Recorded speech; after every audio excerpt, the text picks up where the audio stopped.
मैत्रिणींनो, आम्ही आता आलेलो काठमांडूला आणि काठमांडूमधून आता पशुपतीनाथचं दर्शन घेणार आहोत आज उद्या. काल होतो सौराहामध्ये, आता काठमांडूमध्ये हे हॉटेल मिळाले. खूप सुंदर असं हॉटेल आहे. आता मी रूममध्ये आलोत. खालचा परिसर तुम्हाला दुसऱ्या व्हिडिओमध्ये बघायला मिळेल. छान असं आहे आणि आमच्या टूर्सचं नाव आहे न्यूरो टूर्स, त्यांच्यातर्फे आम्ही आलेलो आहोत. इकडे असे छान रूम आहेत. इथं बसण्यासाठी छान असे सीट आहेत. आता हे रूममध्ये आलेलो आहेत. आम्हाला प्रत्येकाला रूम दिलेले आहेत.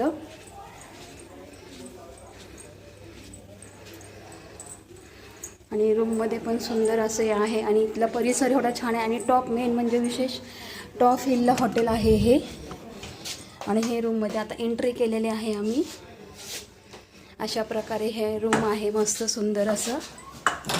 हे बघा, आल्या आल्या आमच्या मैत्रिणींनी सुरू केलं आता फ्रेश, कारण सकाळपासून आम्ही गाडीमध्ये होतो. मग आता थकले, त्याच्यामुळे थोडासा फ्रेश होणार आहेत. हे कसं वाटलं हॉटेल हे? छान वाटलं. आणि मेन म्हणजे टॉप हिलला आहे.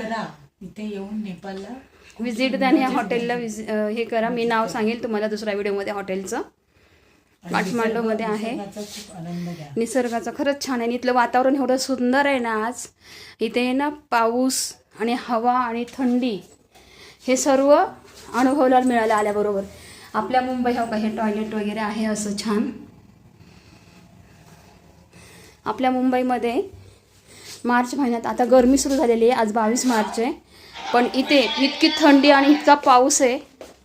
खूप पाऊस आणि थंडी आहे, त्याच्यामुळे वातावरण खूप सुंदर आहे. एक वेळेस नक्की या, इथे विजिट द्या आणि खरंच छान वाटतं. आणि एकदा खरंच पशुपतीनाथचं दर्शन घ्या आणि एकदम मनाचा आनंद लोटा. खरंच कसा वाटला व्हिडिओ सांगा. बाकीचे मी व्हिडिओ तुम्हाला टाकत राहील यूट्यूबला, काही इन्स्टाला. आणि माझे पूर्ण आशाचे चॅनल आशाचे जग ह्या चॅनलवरती माझे व्हिडिओ बघत राहा. कमेंट करा, फॉलो करा, सबस्क्राईब करा. आणि कसा वाटला व्हिडिओ तो सांगा. श्री स्वामी समर्थ.